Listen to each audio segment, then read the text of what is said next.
Hey, good morning. It's Kristen Leong. And Diana Opong. It's Thursday. This is Seattle Now.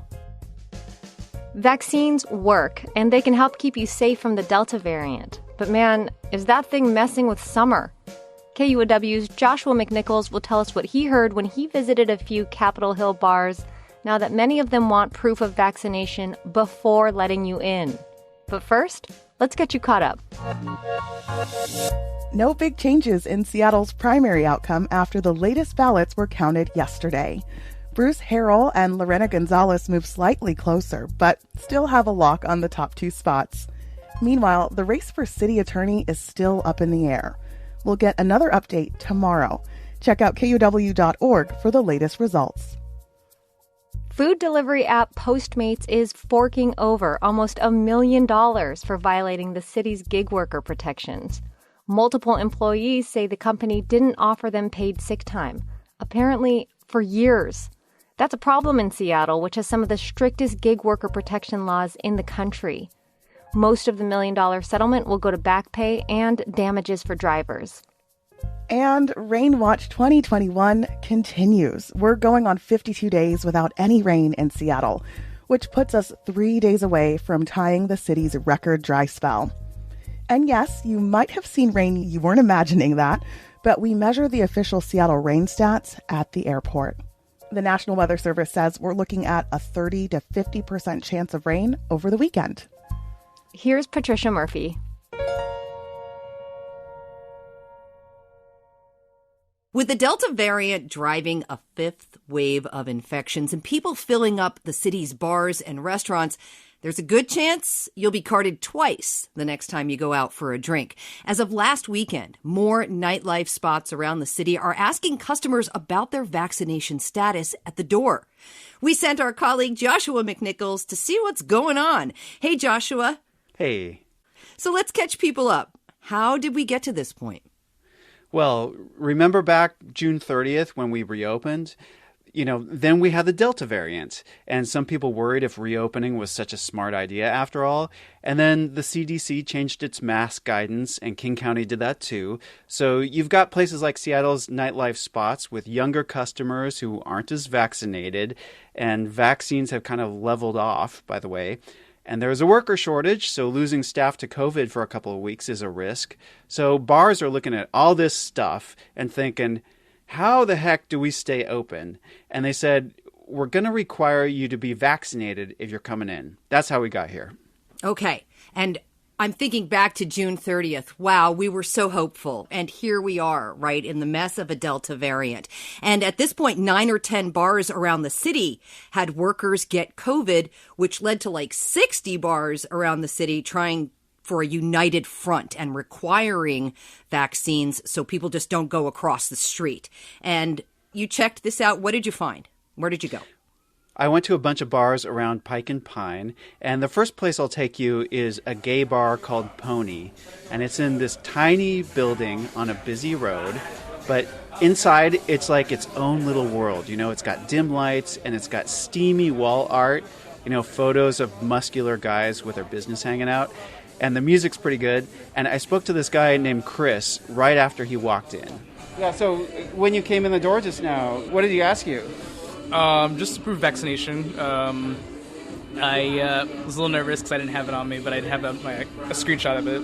So, it's my first time coming out after a while, so it was, it's nice that they're requiring it now versus, this past month in July where they're, trusting everybody to kind of come in and stuff like that. And I found this all over Capitol Hill. People are trying this. Shelley Brothers is co-owner of Wild Rose, which claims to be the country's oldest lesbian bar. Brothers told me that last month, their mask policy just wasn't working. When we were on the honor system of people wearing masks inside that weren't vaccinated, no one was wearing a mask. But then everything changed that weekend in July when 9 or 10 bars shut down due to COVID cases, including a bar called Unicorn that was right across the street from Wild Rose. And at Wild Rose, the staff felt disappointment, surprise. Everybody was like, I can't believe we have to go through this again. You know, Joshua, again, I think back to June 30th and how hopeful we were. It's got to be incredibly disappointing. People just really want to be done. So to think that the Delta variant could push us backwards at this point is just such a letdown. Yeah, and the bars did not want a repeat of what happened in the spring of 2020 when people were having to unexpectedly close after staff or customers got COVID. So they looked around to see what other bars are doing, and the bar that was doing the most was CC Addles. So I went to talk to the owner there, Christopher Daw, and he said they first started doing vaccination checks back in May, before anybody else. It was a very frightening decision because I know how polarizing this decision can be. And Joshua, how did his customers react? What did they say? Daw told me that at first some customers were angry, but eventually most of them came to appreciate how much safer they felt inside the bar, knowing that the people there were vaccinated. After all, the bar had lost some of its customers to COVID. Daw said that brought back memories of the AIDS crisis. A lot of us older gay men have lived through that, and we've all been touched and lost people. Again, we need to keep each other safe, like we did back in the 80s. We needed to talk about things that made us uncomfortable and pushed us outside of our comfort zones. I think overall what I'm seeing from people is, if you're not vaxxed, I don't have time for you in my life. Wow, Joshua, did you talk with any of the customers in the bar? I did. Generally, people told me they agreed with the policy, but at one table where a couple of customers were celebrating a birthday, I observed some disagreement about whether vaccination checks are really necessary. I don't think it's necessary in Seattle when we've hit over 70%, and those that don't have it are choosing not to get it when it's readily available to anyone.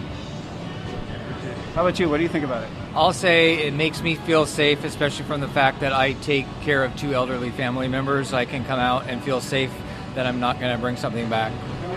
But does it actually mean that you're going to not get anything back because you can get it from somebody who's already vaccinated? The chances are less. A customer named Michael told me that this bar's vaccination checks actually changed his behavior. I am vaccinated. But I can't, and one of the reasons is because I don't want to wear a mask. And because I'm not afraid of, and also I want to be able to come in here, and they have a right to deny me not coming in here if I'm not vaccinated. So it sounds like being able to come in here was one factor in... Yeah, sure. And I was thinking that today, that if other people, places do that, it might work for the people who are holding out, not getting vaccinated.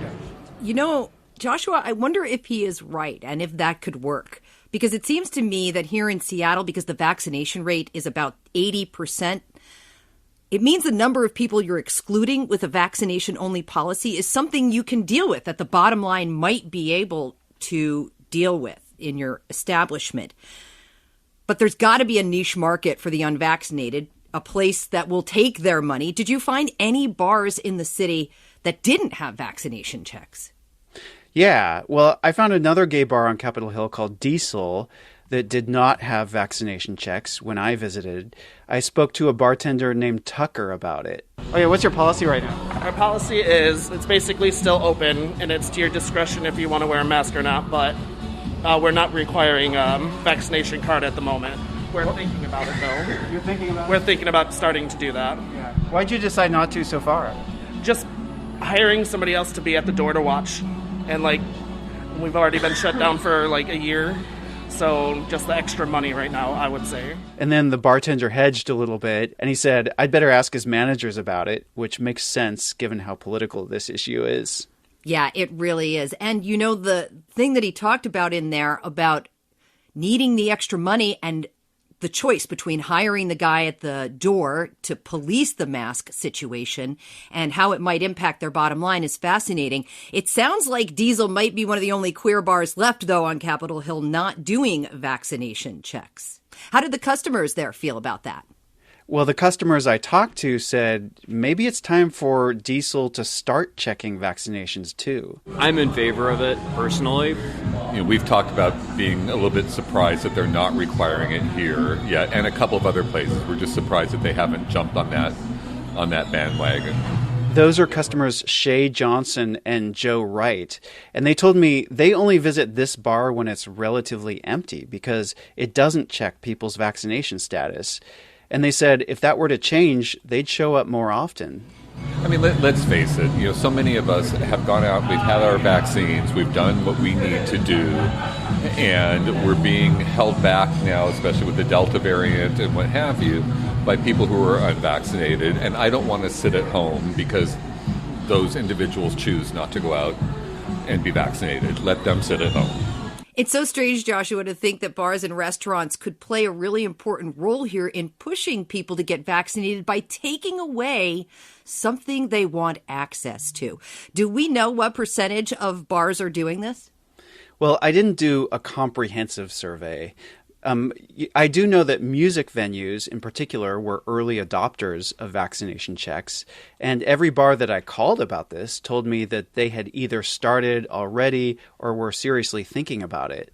I wonder if any bars did it and regretted it. Have you heard anybody flip-flop? Well, I haven't heard that yet. And I can say, though, that it's been costly for some bars. We just got an email from the Rhino Room, and they also recently went vax only. And the owner said he just saw a huge reduction in business after he started checking vaccination cards. They actually use an ID scanner for entry, so they have a pretty good idea of what's happening. And he says business was down about 60% from the week before when they weren't requiring proof. Their crowd is a younger crowd, again, not as vaccinated, and he said he watched as people headed for places that weren't requiring proof.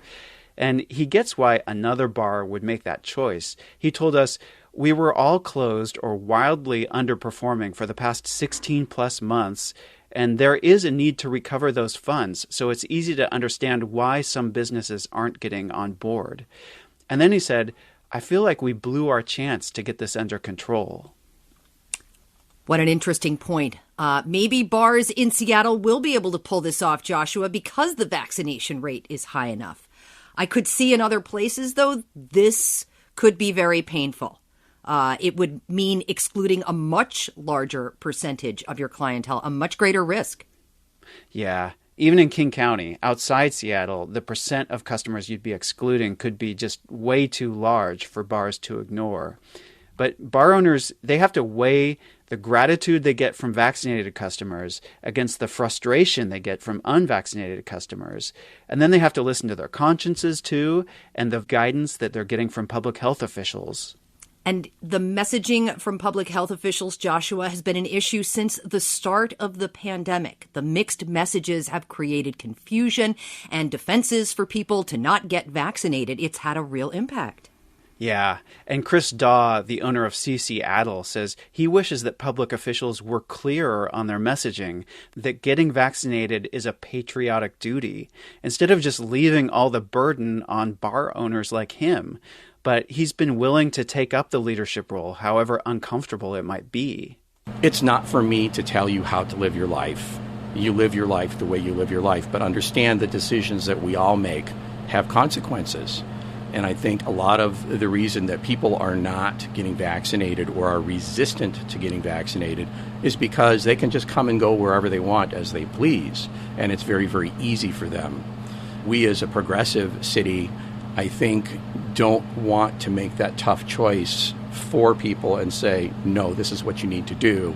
We want people to have the most freedom to make their own decisions and their own choices, and we don't want to make anybody feel bad about those decisions or choices that they make. But in matters of life and death, sometimes you do have to make people feel bad. And honestly, the bar owners I spoke with told me they don't like this role of having to boss people around. They already have to cut people off sometimes, and then they don't like, on top of that, having to force people to wear masks. And, on the one hand, these vaccination checks might feel like another form of that parenting that they don't like. But what I'm hearing from the bar owners in Seattle is it actually eases their mind in most cases because it lets them pretend that, at least in their little corner of the world, life is back to normal. And then they have to shut out that part of their mind that knows they've just excluded a bunch of people and that it might cost them some money. Well, setting boundaries during a pandemic, Joshua, I would imagine can be fairly comforting, and I know we'll be talking about this again. Joshua McNichols, really appreciate your reporting. Thank you. Hey, no problem. Thanks. Hey, thanks for spending some time with us today. And it doesn't have to end here. Follow us on Instagram at Seattle Now Pod. And don't just lurk either, okay? You can DM us or comment on our posts and let us know what you want to hear on the show. We'd love to hear from you. Jason Pagano produced today's show. Our production team is Jenny Cecil Moore, Caroline Chamberlain Gomez, Matt Martin, and Clare McGrane. Matt Jorgensen does our theme music. I'm Kristen Leong. And I'm Diana Opong. See you tomorrow.